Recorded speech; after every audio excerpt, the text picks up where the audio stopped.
Hi friends, thank you for ఈరోజు మన స్టూడియోలో ఉన్నారు మన కృష్ణన్న, మన సుబ్బు రైటర్. ఆయనతో మళ్ళీ ఒకసారి జోక్ తెప్పించుకున్నాం. థ్యాంక్ యూ అన్న, చెప్పగలరా?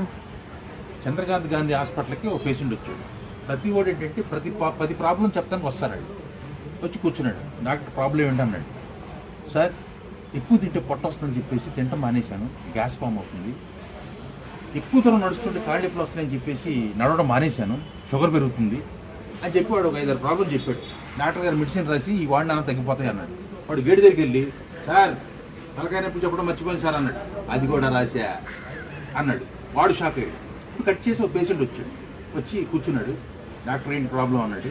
ఇక ప్రాబ్లం చెప్పాడు. డాక్టర్ అంటున్నాడు, సిగరెట్లు మానేవా ఒక 5 ఏళ్ళు ఎక్కువ పోతావు, మందు మానేవా ఒక 5 ఏళ్ళు ఎక్కువ పోతావు, అమ్మాయిలు మానేవా ఒక 10 ఏళ్ళు ఎక్కువ పోతావు, డ్రగ్స్ గంజాయి మానేవా ఒక 5 ఏళ్ళు ఎక్కువ పోతావు అని చెప్పాడు. లవడ ఇవన్నీ మానేసి ఈ బతకడం అవసరం అన్నాడు. డాక్టర్ షాక్ అయ్యాడు. మీ అబ్బాయి ఏం చేస్తున్నాడు అన్నాడు. మా అబ్బాయి స్వాతిముఖి కమలాసనం, వాడు ఇంటి దగ్గర ఉన్నాడంటే ఆడు కమలాసనం కాదాడు, ఆడు ఇంకో రకం వాడు, నాకు నేర్పించిందే వాడు అన్నాడు. Doctor shock.